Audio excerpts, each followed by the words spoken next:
ఇప్పుడు నేను ఇది నా యథార్థమైన గాథ, నా జీవిత చరిత్ర, నేను రాసింది గిది, నేను వాడింది గిది, నా ఆలోచన గిది అని చెప్తే వాళ్ళకు నచ్చలే. నేను చేసిందే గీ పాపం. అంటే వీళ్ళు ఏం చేస్తే నచ్చుతారంట?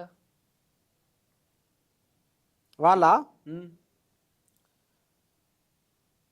ఏం చేస్తే నచ్చుతారంటే,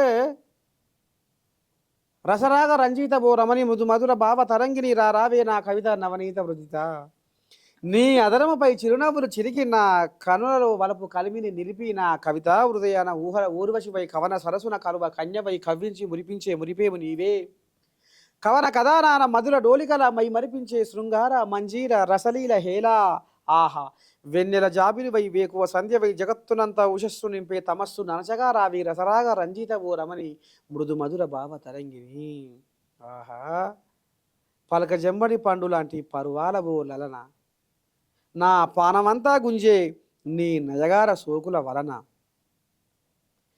నీ సింగారాన్ని చూసి బంగారమే సిన్నబోయింది, నీ వయ్యారాన్ని చూసి వసంత కన్యే వన్య తప్పింది.